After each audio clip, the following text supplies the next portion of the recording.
Hey y'all, thanks for joining me. What was the real reason Trump stopped the strike, the US strike on Iran? Was it just as what he said? What have we heard on the news? We've heard, even from his own mouth, he had said, well, the protests have died down, the riots, the executions have stopped, so there's no reason for us to, strike. I've read some people on social media that think, oh, well, great. That means, Trump has stopped this war, this conflict with Iran. But that element of the protesters, which was stirred up by CIA, Mossad, and MI6, just like it did in 1953 to try to that eventually overthrew Mossad, the leader that was democratically voted for and elected in Iran. So this is like repeating history, okay? It's going that same way, and let's hope it doesn't go down this road. But people think, oh, okay, so he's not going to be that much of a warmonger. He's not going to listen to ISIS or the Mossad and all that, okay, the CIA and everything. Well, let's find out the real reason why Trump said what he said with that little tiny bit of piece of somewhat truthful account when there's much more to it. Israeli Arab officials urged Trump to hold back on striking Iran. Why? Why are they deciding to do this? Well, I'll tell you why. ISI and Arab officials have told the Trump administration in recent days that they believe the Iranian regime may not yet be weakened to the point where U.S. military strikes would be the decisive blow that topples it. So the officials have suggested that Trump hold back on large-scale strikes for now, preferring that Washington wait until the regime is even more strained. One Arab source said there is a, quote, a lack of enthusiasm from the neighborhood, end quote, for U.S. strikes on Iran, while another said there were concerns, quote, any attack or escalation by Israel or the U.S. will unite Iranians.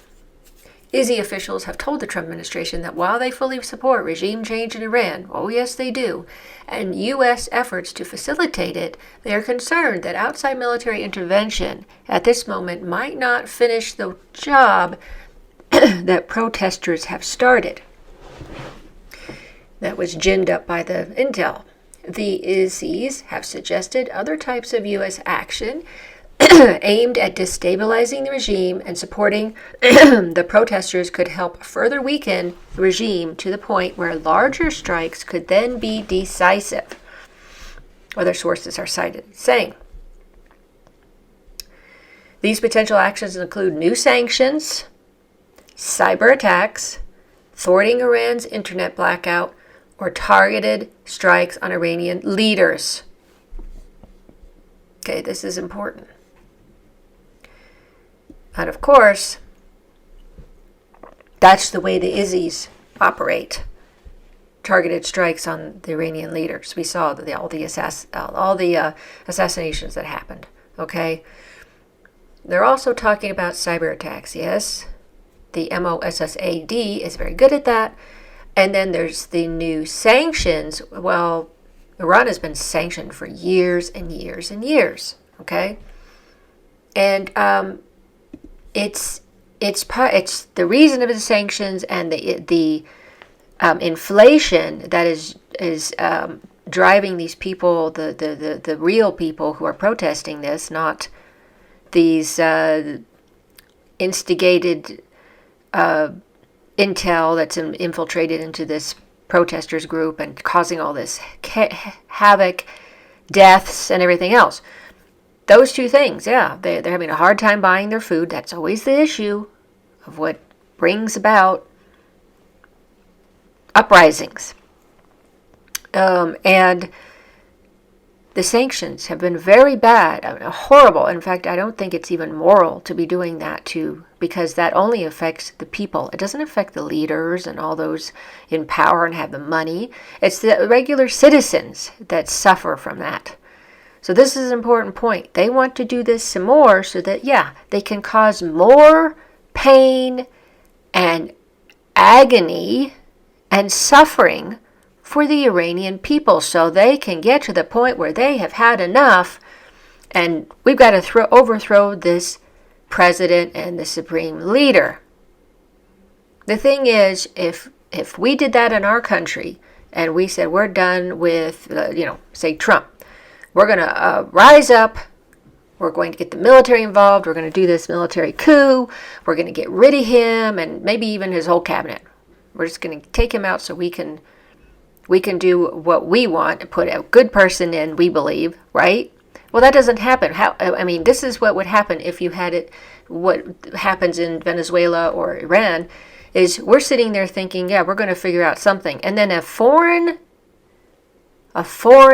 country's special ops, intel, whatever you want to call it, come into our country and put in and install who they want, which turns out 99% of the time, not what the people wanted, okay?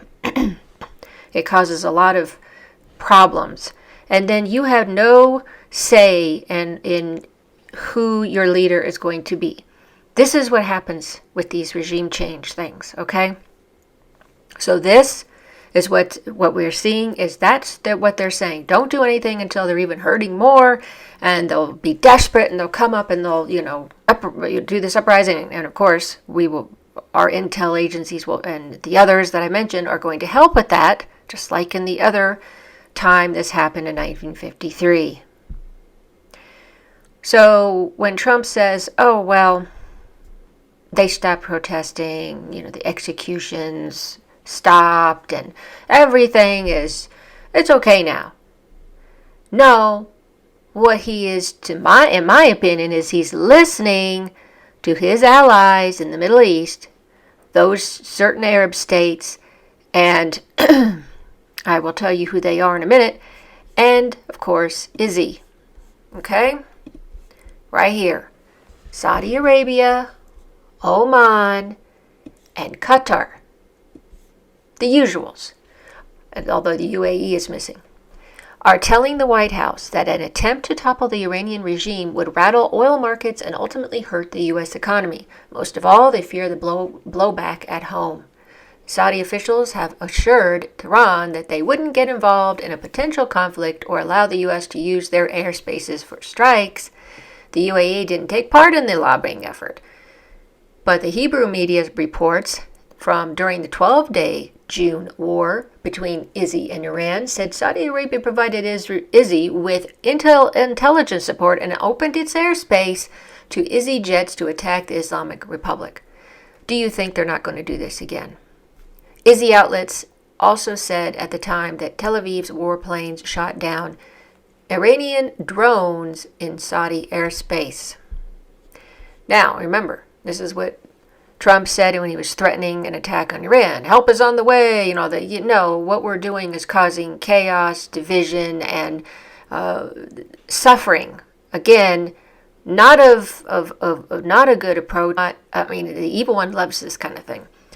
So why do I say it was the intel agencies? Well, this Colonel Wilkerson says that himself, and that's who he's talking about in this video. Let's see what he said. Article 51, for example, right to self-defense, they could do that because we've been in their country, Judge, killing their people, and they know it. They rounded up a lot of these people. They have them now, if they haven't killed them already, but they have them. They know who they are, they know what they were doing, and they know who they were working for. They have the right to preempt if they wanted to. Has Iran arrested any Mossad, MI6, or CIA personnel? I'm told they have quite a few of them in jail. And they're going through very extensive interrogation. I can only imagine.